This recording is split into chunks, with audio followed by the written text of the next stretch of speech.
Mungkin kepada rekan yang bertugas boleh share screen.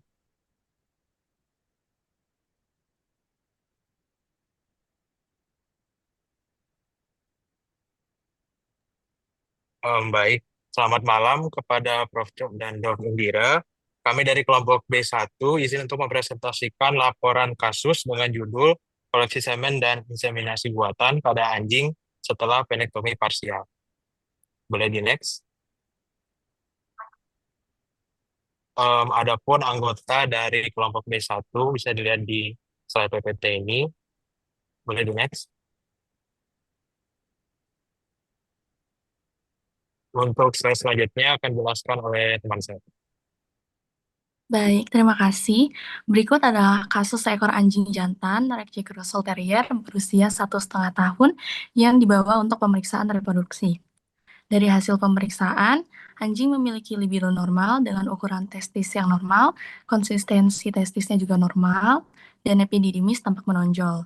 Sebelum kejadian, anjing dapat menghasilkan sekitar 3,4 ml semen dengan 80% motilitas progresif, kecepatan tinggi, dan 76% morfologi sperma normal.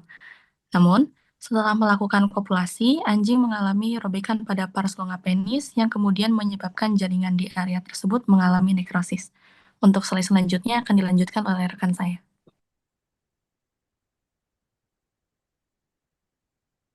Baik, berikutnya adapun penanganan yang diberikan kepada anjing tersebut berupa partial penektomi. Apa itu partial penektomi? Partial penektomi merupakan prosedur pembedahan yang dilakukan untuk mengangkat sebagian atau keseluruhan dari bagian penis. Tindakan ini biasanya dilakukan pada kasus neoplasia, entah itu tumor atau kanker penis, trauma berat, atau infeksi kronis yang tidak dapat disembuhkan dengan terapi konservatif. Adapun tujuan dari penektomi ini sendiri adalah mengangkat jaringan patologis, kemudian mempertahankan fungsi kelamin tersebut. Bisa di next slide. Berikutnya akan dijelaskan oleh rekan saya. Baik, di sini adalah tindakan penanganan yang dapat dilakukan. Yang pertama itu ada praoperasi, di mana anjing diperiksa dengan fokus pada sistem reproduksinya, yang mana ditemukan luka robek pada penis setelah kopulasi yang menimbulkan nekrosis jaringan. Kemudian dilakukan uji coba dengan perawatan konservatif, di mana luka dibersihkan dengan larutan salin 3 hari sekali, kemudian diberikan antibiotik dan pemasangan Elizabeth Collar untuk mencegah trauma lebih lanjut. Namun perawatan konservatif gagal karena nekrosis semakin parah. Lalu kedua ada tahap operasi di mana pertama-tama anjing dibius umum dan dipasangkan tourniquet. Kemudian dipasangkan kateter uretra. Setelah dipasang kateter dilakukan insisi transversal dari arah kranial ke trongket dan pemotongan os penis. Setelah itu dilakukan ablasi total terhadap pars longa yang mengalami nekrosis. Setelah itu, pembuluh darah penis di bagian dorsal dihubungkan kembali dan uretra Halo, dideteksi. sebentar dulu, Dek. Malam, Dek. Ini kenapa kasus ya? Presentasinya ya? Bener ini materinya, Ibu ini. Kenapa bisa materinya kayak begini? Ada operasi bedah, ini kan bedah ini sebenarnya materinya. Materi Ibu kan anatomi dan anatomi reproduksi, Dek. Kenapa bisa ke bedah ini? Yang lain bersama begini juga?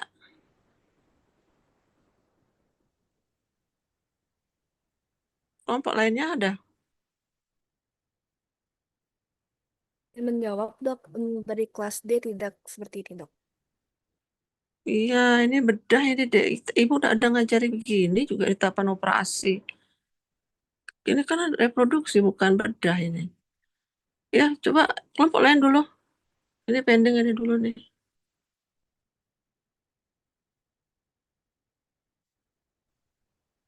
Baik dok, apakah selanjutnya boleh dilanjutkan oleh kelas D dok? Iya, silakan. Baik dok, hanya sebentar dok.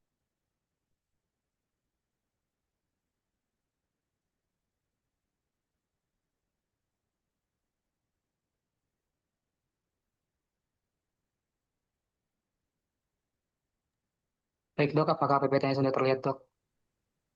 Iya, silakan. Baik, selanjutnya, sebelumnya perkenalkan kami dari kelompok D1.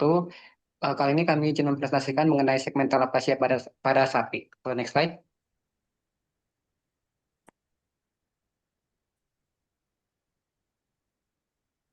Baik, untuk anggota kelompok bisa dilihat pada PPT, boleh di next slide.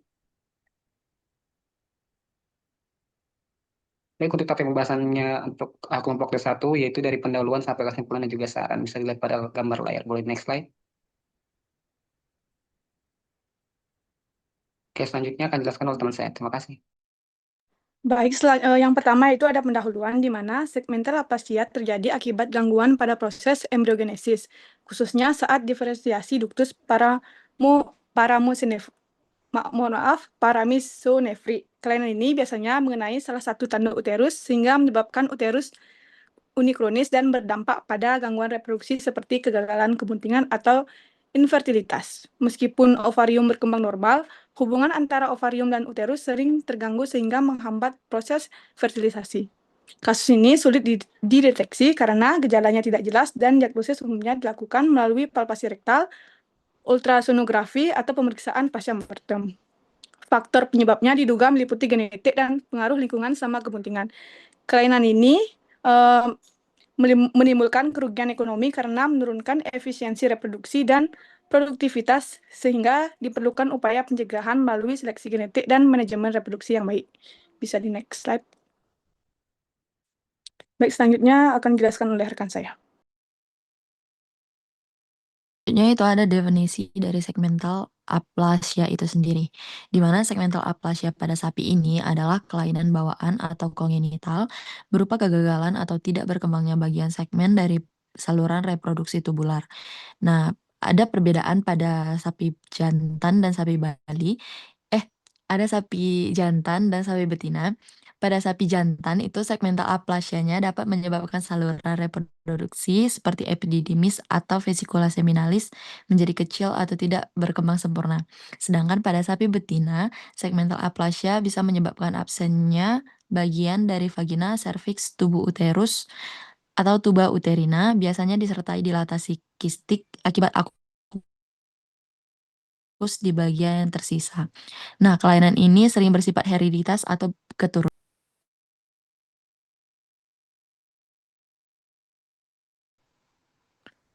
Izin masuk, Selanjutnya akan diteruskan oleh teman saya. izin masuk. Sekarang kita akan menjelaskan tentang anatomi normal dari uterus. Nah, uterus itu adalah bagian dari sistem reproduksi yang berfungsi sebagai tempat implantasi, berbentuk seperti tanduk berwarna merah muda dengan daging berurat licin. Nah, uterus normal memiliki tebal 9-12 mm yang memiliki 3 lapisan, 2 diantaranya membujur dan lapisannya melingkar yang tersambung dengan kornua uteri di ujungnya. Boleh di next. Akan dilanjutkan oleh teman saya. Terima kasih. Baik, terima kasih Asti. Selanjutnya saya akan menjelaskan tentang fisiologi normal uterus. Pertama, fungsi utama uterus adalah untuk mendukung proses reproduksi, mulai dari menerima zigot, implantasi, perkembangan janin, hingga persalinan. Jadi, uterus ini berperan sangat penting dalam siklus reproduksi betina.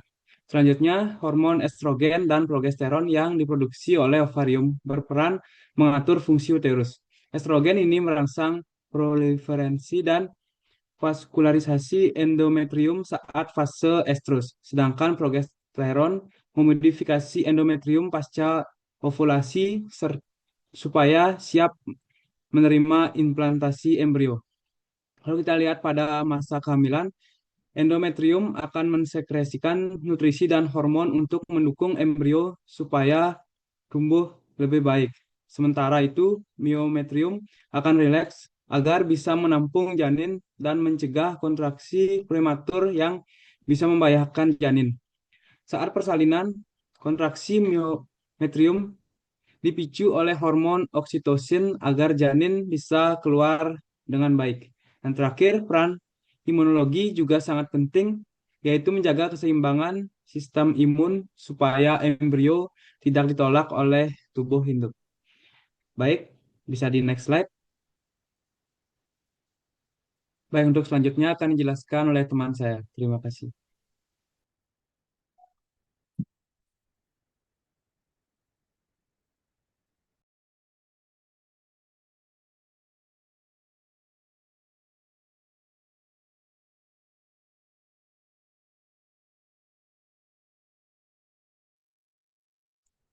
Baik, selanjutnya ada perubahan anatomi dan fisiologi uterus. Yang untuk pertama ada perubahan anatomi. Perubahan anatomi pada sapi dengan segmental aplasia uterus adalah terbentuknya uterus asimetris di mana satu kornua berkembang normal sedangkan kornua lainnya itu rudimenter atau buntu. Pada kornua yang aplastik itu sering terjadi penumpukan cairan musometra atau disebut dengan sekresi mukus, hidrometra atau disebut dengan cairan serosa jernih, piometra atau disebut dengan nanah akibat infeksi sekunder, dan kadang disertai alpasia tuba uterina pada sisi yang sama, serviks dan kornua yang normal tetap tidak mengalami kelainan. Selanjutnya ada fisiologi uterus yang akan dilanjutkan oleh teman saya. Baik, izin melanjutkan untuk penjelasan mengenai perubahan dari fisiologi atau fungsi uterus pada segmental aplasia, di mana akibat dari perubahan anatomi di mana uterus itu terpisah, maka terdapat sekret endometrium yang terakumulasi sehingga nanti akan menyebabkan mukometra ataupun hidrometra. Kemudian tidak adanya lumen yang keluar terbuka tidak adanya lumen yang terbuka keluar tubuh menyebabkan cairan reproduksi akan terakumulasi secara progresif di rongga membentuk mukometra hidrometra, dan tekanan tersebut akan menyebabkan penurunan perfusi darah lokal dengan jaringan endometrium setelah penebalan dan fibrosis dinding uterus sebagai respon terhadap tekanan kronis. Kemudian untuk sisi ovarium itu yang pada segmental aplasia yang normal itu akan tetap aktif di mana folikel dan korpus luteum tetap terbentuk, sedangkan sisi aplastiknya tetap berfungsi secara reproduktif.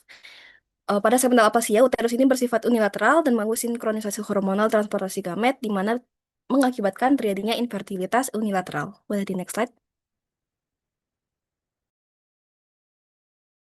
Selanjutnya, faktor penyebab terbagi menjadi dua, yaitu faktor genetik dan lingkungan, di mana faktor genetik menjadi penyebab utama terjadinya segmental aplasia. Yang pertama itu pada faktor genetik terjadi gangguan perkembangan ductus paramuceinefrik selama embriogenesis yang menghambat pembentukan sebagian segmen uterus. Yang kedua, pola pewarisan resesif autosomal disebabkan oleh gen resesif autosomal yang menghambat perkembangan pembentukan sebagian uterus yang diturunkan dari induk pembawa gen resesif, dan ini muncul jika anak mewarisi dua alel abnormal. Yang ketiga, karena aplasia uterus segmental banyak ditemukan pada betina berwarna putih sehingga dikenal dengan istilah white heifer disease, terjadi karena pleiotropi, yaitu satu gen memengaruhi dua sifat, yaitu sifat warna bulu putih dan pembentukan saluran reproduksi. Yang kedua ada faktor lingkungan. Yang pertama ada zat teratogenik seperti pestisida dan logam berat yang dapat menghambat perkembangan ductus paramesonefrik. Yang kedua, infeksi virus intrauterin, contohnya bovine viral diare virus yang dapat menyebabkan peradangan dan gangguan diferensiasi jaringan. Yang ketiga, defisiensi nutrisi mikro seperti vitamin A atau C yang dapat mengganggu organogenesis, dan pertumbuhan embrio. Yang keempat, ketidakseimbangannya hormonal pada induk yang menyebabkan pembentukan uterus tidak sempurna. Selanjutnya akan lanjutkan oleh teman saya. Oke, baik. Untuk yang terakhir, jadi untuk kesimpulan dari hasil pembahasan kami, yaitu dapat disimpulkan bahwa segmental aplasia ini merupakan penyakit kelainan bawaan pada sapi betina yang terjadi akibat gangguan perkembangan saluran reproduksi saat masa embrio, khususnya pada ductus paramesonefrik, yang mengakibatkan sebagian dari organ reproduksi seperti uterus ataupun tuba polop itu tidak terbentuk sempurna. Nah, kondisi ini itu dapat menyebabkan uterus itu menjadi asimetris dan juga untuk fungsi hormon itu dapat terganggu dan kesuburannya itu pun dapat menurun. Penyebab utama dari ini adalah berasal dari faktor genetik, tetapi juga bisa terdapat dari faktor lingkungan seperti paparan bahan kimia, infeksi selama kemuntingan, dan juga kekurangan nutrisi yang juga dapat memperparah kondisi ini. Next slide. Baik, berikut adalah sarannya, yaitu sarannya bisa dilakukan dengan seleksi genetik yang ketat agar kelainan bawaan tidak diturunkan, dan juga peternak perlu memperhatikan kesehatan induk dengan memberikan nutrisi yang seimbang, menjaga lingkungan dari bahan berbahaya, serta rutin melakukan pemeriksaan reproduksi menggunakan USG atau palpasi. Dan itu juga pemeriksaan lebih lanjut masih diperlukan untuk memahami penyebab dan cara pencegahan segmental aplasia dengan lebih efektif sehingga efisiensi reproduksi sapi dapat terus ditingkatkan. Boleh next slide. Baik, ini adalah referensi data pustaka dari presentasi kami hari ini. Boleh next slide. Baik, sekian dari presentasi kami. Apakah selanjutnya dilanjutkan dengan diskusi, Dok? Apa lanjut dari kelompok lain, Dok? Iya, lanjut. Siapa lagi kelompoknya nanti deh terakhir ya. Oke, baik. Terima kasih, Dok.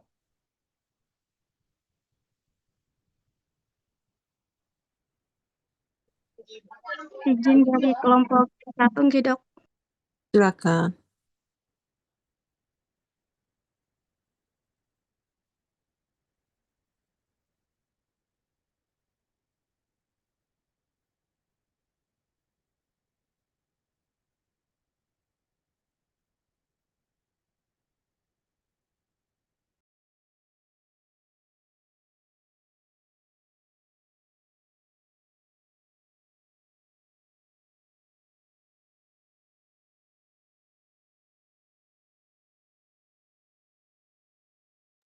Izin share screen, Dok.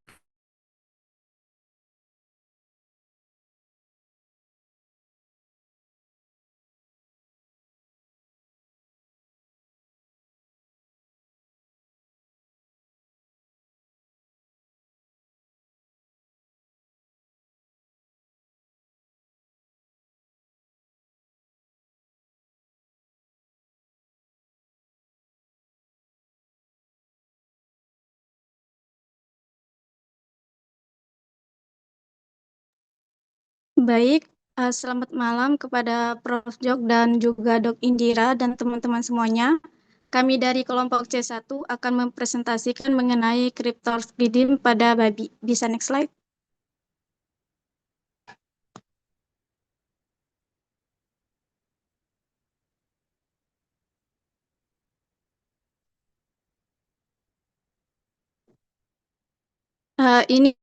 Ini merupakan anggota kelompok dari C1. Bisa next?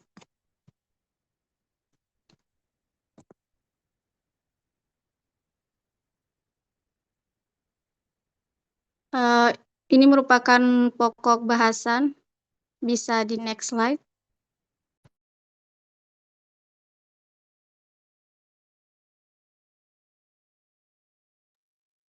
Baik, yang pertama itu pendahuluan. Cryptorchidin adalah kelainan bawaan pada hewan jantan, di mana testis gagal turun ke skrotum. Kondisi ini sering terjadi pada mamalia seperti babi dan dapat menurunkan fertilitas, meningkatkan risiko gangguan testis, serta menurunkan kualitas daging. Gangguan ini terkait dengan perubahan ekspresi protein dan hormon yang memengaruhi apoptosis, stres seluler, proliferase sel germinal, serta fungsi hormon androgen dan reseptornya. Slide selanjutnya akan dijelaskan oleh teman.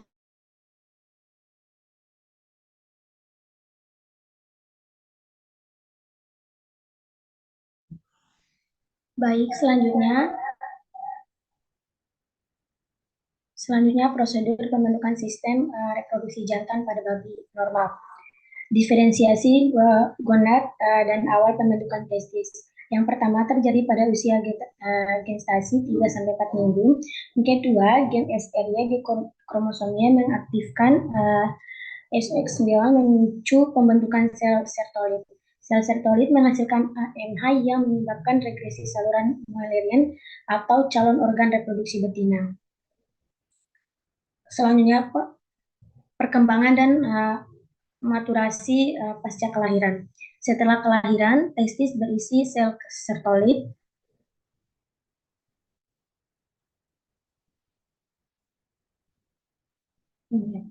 Pembentukan sel Leydig terbentuk di sekitar testis cord. menghasilkan testosteron yang membentuk saluran Wolffian atau epididymis, vas deferens, dan vesicula seminalis. Testosteron diubah menjadi DHT penting untuk pembentukan penis dan skrotum. Boleh di next slide.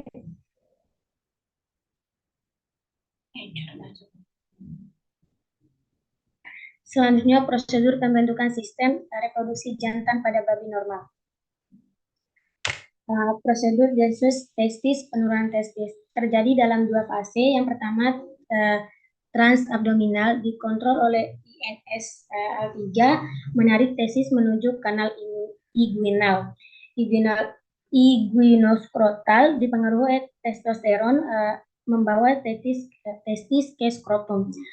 Gangguan proses ini menyebabkan klitoridisme, perkembangan dan maturasi pasca kelahiran. Setelah kelahiran, testis berisi sel sertolid imatur dan sel germinal primer. FSH dan LH memicu maturasi testis dan produksi testosteron. Umur 4-6 bulan mulai spermatogenesis aktif dan pembentukan blood testis barrier. Boleh di next slide.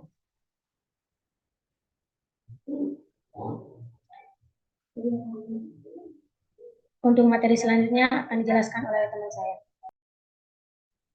Baiklah, selanjutnya adalah regulasi molekuler atau proteomik. Dalam testis normal, ada beberapa protein penting yang diekspresikan untuk membantu diferensiasi dan pematangan sel sperma, yaitu TNFRSF18 yang berfungsi untuk menjaga keseimbangan antara pembelahan sel dan kematian sel. SIFA1 berperan dalam pengaturan sinyal kematian sel dan pematangan sperma. AF2 membentuk jaringan testis dan berperan dalam sistem kekebalan lokal. Lalu ada ATP stres dan HSP70 itu menjaga ketersediaan energi dan melindungi sel dari stres oksidatif. Nah, gangguan ekspresinya ini nantinya berhubungan dengan kriptorkidisme. Selanjutnya ada implikasi fisiologis. Sistem reproduksi normal ini menjamin fungsi endokrin dan spermatogenesis berfungsi dengan optimal. Jika ada gangguan, misalnya karena mutasi gen, gangguan hormon atau testis tidak turun dengan benar, maka bisa menyebabkan infertilitas atau kemandulan. Pemahaman proses ini penting untuk pencegahan kelainan reproduksi pada babi. Boleh di next slide. Berikut adalah gambar reproduksi normal pada babi. Boleh di next slide. Baiklah, slide selanjutnya akan dijelaskan oleh teman saya. Baik, selanjutnya itu adalah merupakan faktor genetik dan juga faktor hormonal yang berperan dalam terbentuknya kelainan cryptorchidism pada babi jantan. Yang pertama itu terdapat faktor genetik, yaitu ada mutasi gen INSL3 atau insulin-like 3, yaitu menghambat perkembangan gubernaculum pada fase transabdominal penurunan testis. Yang kedua yaitu ada mutasi gen RXFP2, itu reseptor dari insulin-like 3 yang terganggu sehingga sinyalnya itu ke gubernaculum itu gagal diterima. Lalu yang ketiga itu ada gangguan gen sinyal estrogen dan juga sitokleton yang dimana itu dapat menyebabkan ketidakseimbangan hormon dan juga struktur sel dan juga menghambat jalur penurunan testis. Nah, kombinasi gangguan genetik ini dapat menyebabkan cryptorchidism atau kegagalan turunnya testis ke skrotum. Bisa di next slide. Baik, selanjutnya itu ada faktor hormonal. Yang pertama itu ada hormonal. Yang pertama itu ada hormon INSL3 yaitu insulin-like 3, yaitu dihasilkan oleh sel Leydig pada testis, yaitu berperan utama pada fase transabdominal yaitu penurunan testis. Jika kadarnya itu rendah atau rusak, itu bakalan di gubernaculum itu gagal sehingga testisnya itu tidak turun. Lalu yang kedua itu ada testosteron, itu ada androgen oleh sel Leydig itu untuk fase inguinoskrotal yaitu membantu regresi ligamentum alis testis dan juga menarik ke skrotum. Nah, kekurangan hormon testosteron itu testis itu tertahan di rongga atau kranial inguinal. Bisa di next slide.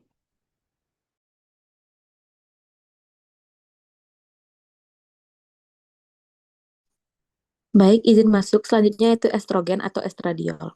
Jika kadarnya terlalu tinggi, dapat menghambat efek testosteron dan mengganggu diferensiasi sel gubernakulum. Kelebihan estrogen sering terkait dengan gangguan ekspresi gen atau paparan lingkungan atau androgen disruptor. Yang keempat yaitu anti-Mullerian hormon atau AMH. AMH juga kadang ikut berperan. Mengatur regresi saluran Mullerian dan ketidakseimbangan AMH bisa ikut mempengaruhi perkembangan struktur reproduksi dan posisi testis. Bisa di next slide. Baik, yang selanjutnya yaitu mekanisme terjadinya kelainan cryptorchidism pada babi jantan. Cryptorchidism pada babi jantan merupakan kegagalan testis turun ke dalam skrotum akibat gangguan pada proses penurunan testis yang berlangsung dalam dua fase utama. Yang pertama itu fase transabdominal, kemudian yang kedua yaitu fase inguinoskrotal. Baik, yang selanjutnya akan dijelaskan oleh rekan saya. Terima kasih.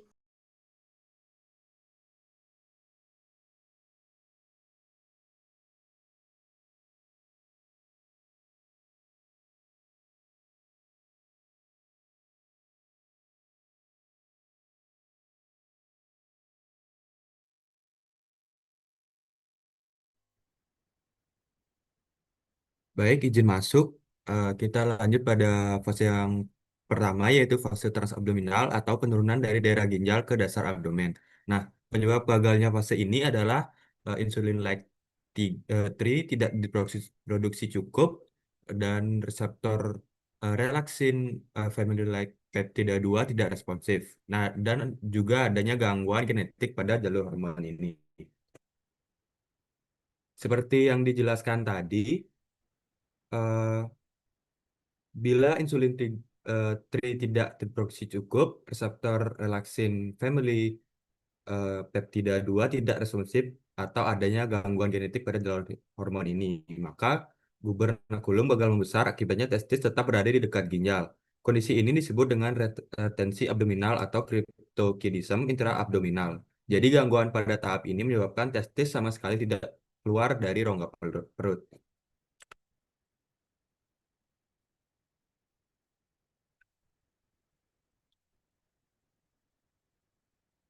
Lanjut pada fase yang kedua, yaitu fase inguinoskrotal, di mana penurunan dari dasar abdomen melalui kanalis inguinalis ke skrotum. Nah, pada tahap ini kelainan yang dapat terjadi apabila terdapat defisiensi testosteron, resistensi reseptor androgen, gangguan sinyal CGRP, dan abnormalitas struktural gubernakulum.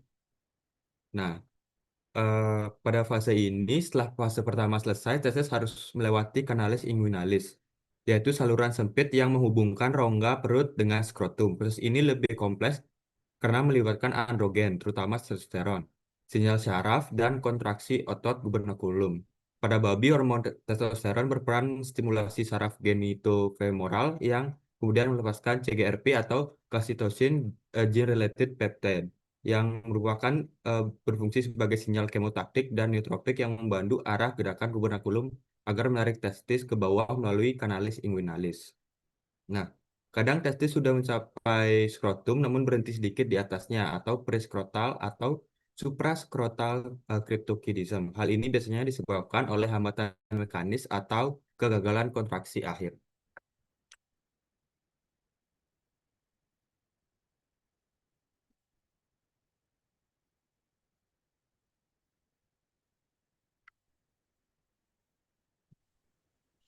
Nah, selanjutnya itu perbandingan struktur dan fungsi organ reproduksi antara babi normal dan yang mengalami cryptorchidism. Seperti yang sudah dijelaskan sebelum-sebelumnya, cryptorchidism pada babi adalah kondisi di mana satu atau kedua testis gagal turun ke skrotum, sehingga suhu testis itu akan meningkat dan mengganggu spermatogenesis. Untuk pada babi yang normal itu, testis berada di skrotum dengan struktur jaringan yang terorganisir dan fungsi hormonal optimal. Sedangkan pada babi yang terkena cryptorchidism itu, testis tertahan di rongga abdomen atau kanal inguinalis, yang dimana menyebabkan degenerasi tubulus seminiferus, penurunan jumlah dan kualitas sperma, serta gangguan produksi testosteron terutama jika bilateral. Next slide.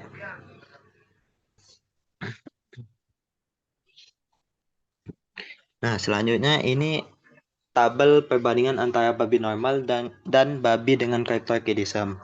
Yang pertama itu letak testis. Untuk pada babi normal itu testis turun ke dalam skrotum, sedangkan babi dengan cryptorchidism itu testis gagal turun dan tertinggal di abdomen atau kanal inguinalis. Untuk suhu testis pada babi normal lebih rendah dibandingkan suhu tubuh, sedangkan pada babi dengan cryptorchidism suhu akan lebih tinggi karena testis tidak berada dalam skrotum. Kemudian struktur jaringan testis. Pada babi normal itu tubulus seminiparusnya terorganisir baik dan sel germinal aktif. Sedangkan babi dengan cryptorchidism akan mengalami degenerasi tubulus seminiparus, kerusakan sel germinal akibat suhu yang tinggi. Kemudian untuk produksi sperma pada babi normal itu akan normal, kuantitas dan kualitasnya baik. Sedangkan pada babi dengan cryptorchidism akan terjadi penurunan kuantitas dan kualitas sperma, terutama pada cryptorchid bilateral. Kemudian Leydig. Untuk pada babi normal itu produksi testosteronnya akan normal, sedangkan pada babi dengan cryptorchidism produksi testosteron dapat terganggu atau menurun tergantung tingkat keparahan. Selanjutnya itu fertilitas. Pada babi normal itu fertilitasnya normal, sedangkan babi dengan cryptorchidism akan terjadi penurunan fertilitas dan atau sterilitas pada cryptorchid bilateral. Untuk resiko patologis pada babi normal itu rendah, sedangkan pada babi dengan cryptorchidism itu meningkatnya resiko neoplasma testis. Kemudian dampak pada kualitas daging. Untuk pada babi normal itu tidak ada pengaruh yang signifikan, sedangkan pada babi dengan cryptorchidism itu memiliki potensi bortain akibat gangguan hormonal. Baiklah, slide selanjutnya akan dilanjutkan oleh teman saya. Terima kasih.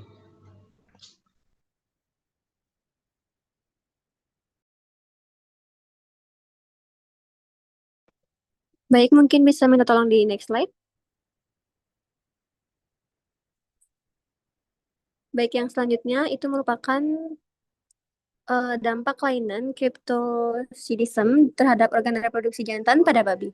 Yang pertama adalah dampak terhadap struktur testis, di mana pada babi jantan normal, testis berlokasi di dalam skrotum yang memiliki suhu 2-4 derajat Celcius lebih rendah dari suhu tubuh. Suhu rendah ini sangat penting bagi proses spermatogenesis yang optimal. Namun pada babi cryptorchid, testis tertahan di rongga abdomen atau di kanal inguinal sehingga terpapar suhu tubuh sekitar 38 hingga 39 derajat Celcius. Adapun akibat paparan suhu tinggi ini terjadi degenerasi progresif pada jaringan testis yang meliputi atrofi tubulus seminiferus, degenerasi sel Sertoli, kemudian perubahan sel Leydig, dan fibrosis interstisial. Kemudian selanjutnya yang kedua dampak terhadap fungsi spermatogenesis, di mana proses spermatogenesis ini sangat bergantung pada suhu dan keseimbangan hormonal. Pada babi cryptorchid itu peningkatan suhu intraabdomen menginduksi stres oksidatif pada sel-sel germinal yang memicu aktivasi jalur apoptosis. Kemudian pada babi dengan cryptorchidism unilateral menunjukkan penurunan kualitas semen hingga 40% dibanding pejantan normal, sedangkan kasus bilateral hampir selalu berakhir dengan infertilitas total karena tidak ada sperma fungsional yang diproduksi. Kemudian masuk ini ya. Bisa nggak di mute itu? Oke, baik. Mungkin saya lanjutkan kembali. Baik, izin melanjutkan. Kemudian selanjutnya merupakan dampak terhadap fungsi hormonal, di mana sel Leydig yang mengalami degenerasi menyebabkan penurunan produksi testosteron yang merupakan hormon utama pengatur fungsi reproduksi jantan. Dampak penurunan testosteron ini meliputi penurunan libido dan perilaku kawin, perkembangan organ kelamin sekunder yang tidak maksimal, kemudian penurunan umpan balik negatif terhadap hipofisis sehingga kadar LH dan FSH meningkat sebagai kompensasi. Kemudian dampak selanjutnya itu adalah dampak terhadap epididymis dan juga saluran reproduksi. Ini masih panjang deh ya? Lagi sedikit, dokter. Ya, silakan lagi. Oke. Baik, mungkin izin lanjutkan lagi. Dan untuk dampak yang selanjutnya itu adalah dampak terhadap kinerja reproduksi dan juga fertilitas. di mana ada infertilitas total pada cryptorchidism bilateral, kemudian subfertilitas pada cryptorchidism unilateral, kemudian penurunan nilai breeding, dan juga risiko neoplasia testis meningkat. Dan yang terakhir merupakan dampak terhadap aspek genetik populasi, di mana untuk cryptorchidism ini memiliki komponen genetik yang cukup kuat, terutama terkait mutasi gen INSL3 dan RXFP2 yang mengatur penurunan testis. Kemudian penggunaan pejantan cryptorchid dalam pembiakan akan meningkatkan risiko pewarisan sifat ini kepada keturunannya. Mungkin sekian terkait dampak kelainan cryptorchidism terhadap organ reproduksi jantan pada babi. Untuk nextnya akan dijelaskan oleh rekan saya. Terima kasih.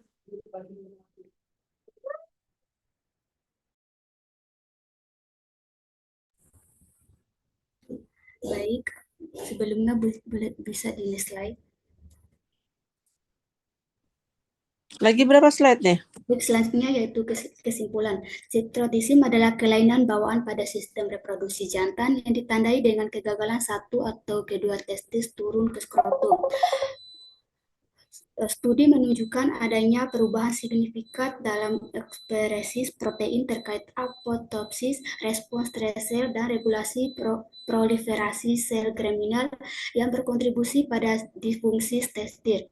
Gangguan hormon androgen dan sensitivitas reseptor androgen juga berperan dalam kegagalan penurunan testis dan fungsi spermatogenik.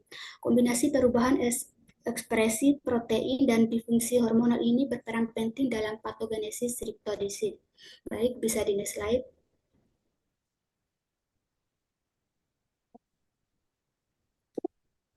Baik, berikut merupakan referensi yang kelompok kami gunakan dalam menyelesaikan tugas ini. Baik, selanjutnya saya kembalikan ke moderator.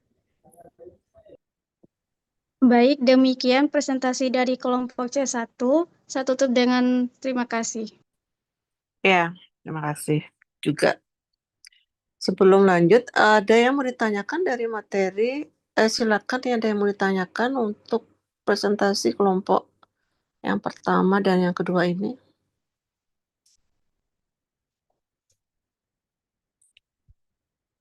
Kalau tidak ada, ini waktu sudah lagi 15 menit. Ada kelompok yang mau lagi satu presentasi? Izin dari kelas A ya, Dok. Ya, silakan. Izin saya screen, Dok. 10 menit aja deh ya. Singkat aja, singkat.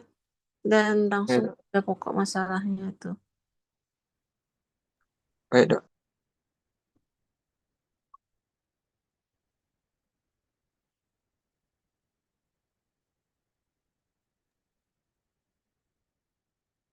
Baik, selamat malam. Saya ucapkan kepada Dok Indira dan Prof. Loh, ini kenapa prolapsus ini? Ini materinya Ibu nanti di kebidanan ini. Kenapa adik bahas prolapsus? Jadi yang Ibu sampaikan dengan tadi kelompok yang mana tadi yang pertama itu ya? Yang tentang apa itu ya, kualitas spermatozoa gitu setelah pasca apa tadi itu ya? Ibu lupa judulnya. Jadi dua kelompok yang ini dan yang tadi tolong itu buat paper yang beda. Yang seperti ditampilkan kelompok berdua ini, bagaimana cara mengambil paper tentang permasalahan pada anatomi reproduksi dengan membahas dari sudut normalnya dulu gitu. Kalau prolapsus ini adalah gangguan reproduksi setelah melahirkan atau istilahnya patologi puerperium. Nanti itu Ibu yang ngasih materi di semester depan. Jadi kalau Ibu kasih sekarang, itu nanti kalian yang lain kan tidak paham materi ini gitu. Ya, pasal tadi ada yang WA Ibu dia nanya ini. Makanya kan Ibu suruh kalian kirim dulu papernya yang mana mau dipakai. Kalau Ibu sudah ACC baru bisa dibuat. Gitu. Kalau tidak salah dua kelompok ini sudah kirim map paper ke Ibu. sudah konsultasi sehingga mereka bisa maju. Jadi ini kelompok apa nih yang dengan yang pertama itu? Tolong di materinya, papernya dibuat baru lagi. Kalau Ibu kasih clue-nya boleh ngambil pada unggas, ya. Ayam atau ya golongan unggas lah. Kalau memang tidak ada kelainan pada unggas, ya silakan jenis unggas yang lain, anatominya yang apa yang mau dibahas selain ayam. Gitu. Kemudian yang lagi satu anatomi reproduksi yang agak sedikit berbeda itu kemungkinan pada anjing atau kucing. Silakan dibahas. Kalau memang tidak ada kelainan gangguan anatominya, ya secara fisiologisnya aja. Baik anjing, kucing, atau golongan unggas. Kalau ternak Ibu tidak rekomend lagi karena itu sudah mirip dengan materi yang udah Ibu sampaikan. Ya, paham ya? Ini kelompok yang dua lagi. Izin dok, mau bertanya kalau penyakit hipoplasia pada ovarium pada hewan alpaka Nggak itu bisa, boleh nggak dok? nggak bisa. Hipoplasia sama itu nanti adalah materi hipoplasia apa hipofungsi? Hipoplasia Pada hewan alpaka. hipoplasia apa ini? Ovarium? Ya ini dok. Hipoplasia ovarium. Ya boleh kalau hipoplasia. Kalau hipofungsi beda lagi itu ceritanya. Itu ngomongnya ke hormon nanti dia gitu. Ya, boleh itu dipakai. Emang sudah buat? Belum? Belum dok, baru dapat kasusnya dok. Iya, silakan nanti nyusul aja ya, Dek ya. Buat dulu papernya. Kalau memang tidak ada waktu untuk presentasi, kirim ke WA Ibu aja, Ibu mau lihat apa PPT-nya ya. Kalau sudah oke baru boleh upload di OASA. Jadi semua kelompok yang tadi presentasi, yang dua itu karena sudah Ibu ACC, silakan di upload paper dan PPT. Sedangkan dua yang lagi karena belum membuat PPT, kirim dulu ke Ibu. Kalau Ibu sudah setuju baru boleh diupload. Kalau belum silakan direvisi lagi. Ya. Itu yang ditanyakan? Ibu yakin udah jam 9 malam semua pada capek. Sehingga penilaian nanti Ibu langsung di OASA ya. Ada yang mau tanyakan dulu? Udah paham berarti ya? Kalau tidak ada yang bertanya, nanti slotnya malam ini Ibu buka. Jadi terakhir dikumpul hari Jumat depan sudah dikumpul. Setelah itu Ibu tidak terima lagi ya. Baik paper maupun PPT ya. Oke, kalau tidak ada. Permisi dok, izin maaf Iya. izin bertanya dok, untuk pengumpulan paper sama PPT-nya ini dikumpul pribadi apa per kelompok dok? Kelompok dong. Kan? Iya dok, baik dok. Kemarin gimana Pak bebasnya? Disuruh per kelompok ya? Itu enggak pribadi. Jadi satu kelompok ada berapa tadi? 5 ya? Temannya ada berapa satu kelompok tadi? Izin penjelasan Tadi ada 10. Ada 10 dok. Ya 10 ya 10 itu dah. Masukin pribadi berarti itu masukin sendiri. Karena kan nilainya satu-satu itu. Oke baik dok. Makasih untuk infonya dok. Ya. Udah ya, kalau tidak ada lagi, nanti 2 kelompok itu dibuat aja dulu, kirim ke Japri ke WA Ibu ya. Oke, selamat malam ya semuanya.